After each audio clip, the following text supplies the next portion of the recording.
তাদের জন্য দাঁড়াইলে ভালো হয়। কিছুটা অস্বাভাবিক অবস্থা বিরাজ করছিল, তারই ধারাবাহিকতায়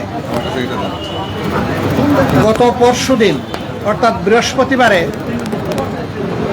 উপদেষ্টা পরিষদের একটা বৈঠক হয়। একজন রাজনৈতিক নেতা তার জনপ্রতিনিধিত্বের একটা দাবি নিয়ে তিনি একটা অবস্থান নিয়েছিলেন।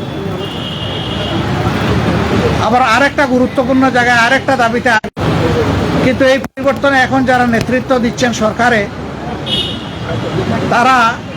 তাদের পরিচয় হচ্ছে যে তারা কোনো পার্টিকে করবেন না।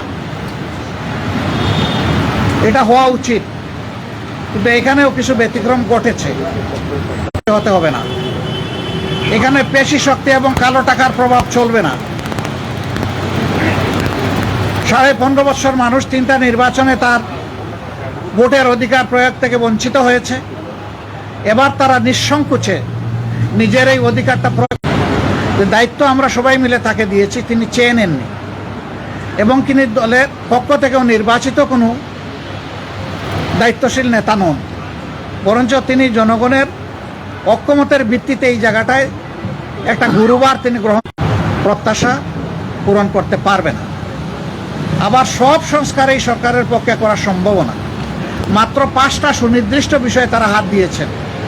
এতটুকু নিষ্পত্তি হওয়া উচিত সন্তোষজনকভাবে। এর পাশাপাশি এখানে এই থিওরির উপর আমাদের সকলকে আসতে হবে। আমরা বিশ্বাস করি সমস্ত দলই দেশকে ভালোবাসে। ভালোবাসার জায়গা থেকে দায়িত্ববোধের পরিচয় দিয়ে আমরা সবাই যদি এগিয়ে আসি এবং আমরা যদি সংস্কার প্রক্রিয়াকে অর্থবহ সহযোগিতা করি, তাহলে একটা আপনাদের সাথে আমাদের আরও অনেক দেখা হবে, কথা হবে ইনশাআল্লাহ। আজকে আরও হয়তো আপনারা কথা শুনবেন, আরেকটা দল তারা ঢুকেছেন, তারাও বের হলে তারা তাদের কথা বলবেন। আমরা দেশকে আমাদের ভালোবাসার জায়গা থেকে, বিবেকের দায়বোধের জায়গা থেকে যেটা উত্তম মনে করি, আপনারা কি এটা বিএনপি কখনো কখনো বললে তারা কিন্তু বারবার এখনো বলছে যে আমরা সংস্কারের বিরোধী নই, তবে নির্বাচনের রোডম্যাপটা আমরা চাই সুনির্দিষ্টভাবে, সেটা তো আমরাও চাই, কিন্তু আমরা কোনো সময় বেঁধে দেইনি। তাদের পদত্যাগ চাওয়াটাকে আপনারা কিভাবে দেখেন? তারা বলছে নির্বাচনে বা সরকার নিরপেক্ষতার জন্য তাদের পদত্যাগ করা দরকার। পদত্যাগ চাইলো বিএনপি আর ফতোয়া দিবে জামাতে ইসলামী, এটা কি মানায়? তারা যারা পদত্যাগ চেয়েছেন এই ব্যাপারে তারাই ব্যাখ্যা বলেন।